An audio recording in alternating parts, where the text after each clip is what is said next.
Қазір біз Америка байырғы халықтарын олардың түр-әлпеті мен дәстүріне қарап бірден танимыз, және оларды Американың бастапқы тұрғындары ретінде қарастырамыз.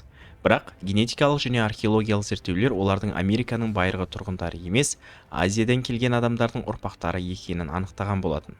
Осыдан алдыңғы видеоларда мен сіздерге Америка байырғы халықтары мен түркі халықтарының ұқсастығын және кезінде олардың бір халық болғанын анық дәлелдер келтіре отырып дәлелдеген болатынмын. Кейіннен шамамен 25 мың жыл бұрынғы қазіргі Америка байырғы халықтарының ата-бабалары Сібір мен Орта Азиядан шығып, Америка материгіне көшіп кетті, ал көшпей қалғандары түркі халықтары болды. 20 ғасырдың екінші жартысы мен 21 ғасырдағы антропология мен археология саласының дамуы біздерге ежелгі адамдарды молынан танып білуге мүмкіндік берді, және соңғы ғылыми зерттеулер Америка байырғы халықтары жайында таңғаларлық мәліметтер берді.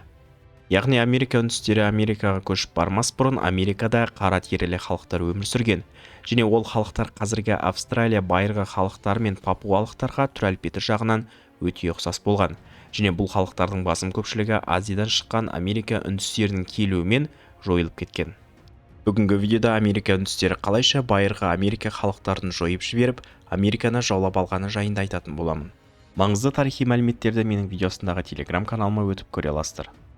Әуелі Америка үндістерінен бұрын Америкада мекен еткен қара терілі адамдардың Австралия, Папуа және Меланезия халықтарымен ұқсастықтарын атап шығамын. Кәсіптерінің ұқсастығы. Меланезия және кейбір Папуа халықтарында балық шаруашылығы өте жоғары дамыған. Сондай-ақ олар көптеген қайықтар жасап көрші аралдарға оңай жетіп отырды. Дәл осыған ұқсас шаруашылық қара терілі ежелгі Америка байырғы халықтарында да байқалды. Олар Меланезия және Папуа халықтарына тек түр жағынан емес, шаруашылық жағынан да өте ұқсас болған. Жағалауларда көптеп қоныстанып балық шаруашылығын кең көлемде дамытты. Кейін Америка үндістерінің келуімен бұл шаруашылық қатты тоқырауға ұшырады. Археологиялық деректер адамдардың кәсіптері өзгеріске ұшырағанын анықтады. Басып кірген Америка үндістерінің көпшілігі құрлық аңшылар болып, негізінен бизон, бұғы, мамонт секілді жануарларды аулады.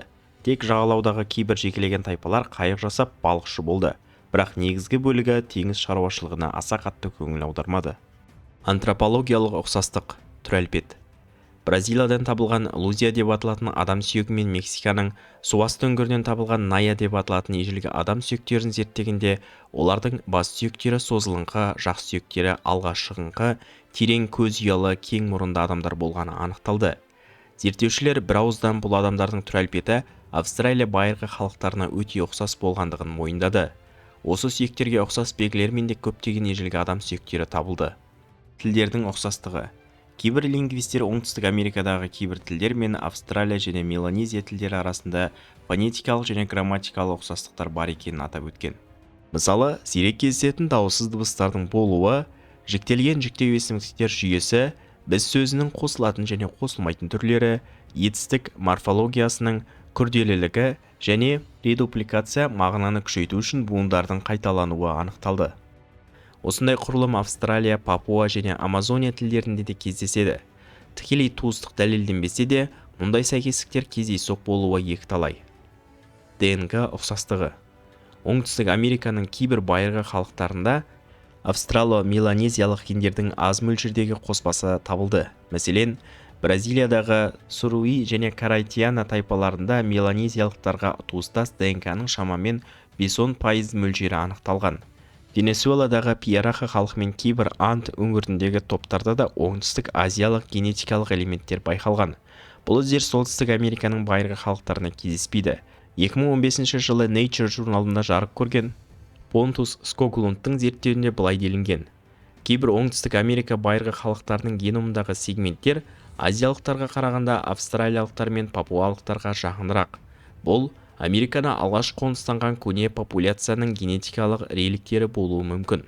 Мәдениеттері. Олардың мәдениеттері де Австралия байырғы халықтарына жақын болған. Мысалы, кейбір Австралия байырғы халықтарында да, Американың кейбір ежелгі байырғы халықтарында да қайтыс болған адамды охрамен, яғни минералды бояумен жерлеген. Екі тарапта көшпенді аңшы болған, үңгір қабырғаларын бояп сурет салған, ғұрыптық рәсімдерде маскалар қолданған. Географиялық тұрғысынан бір-біріне өте алыс орналасқандығына қарамастан, охрамен жерлеу дәстүрі және ғұрыптық маскаларды қолдану сияқты ұқсастықтар айтарлықтай назар аудартады. Қорытындылап айтқанда, қазір біз білетін Америка байырғы халықтары Азиядан көшіп келмей тұрып, Америкада мүлдем басқа нәсілді адамдар өмір сүрген. Қазіргі зерттеушілер олардың қара терілі болғандығын және түр әлпеті жағынан негізінен Австралия байырғы халықтары мен Меланезия, Папуа, ал кейбірі Африка халықтарына өте ұқсас болғанын анықтады.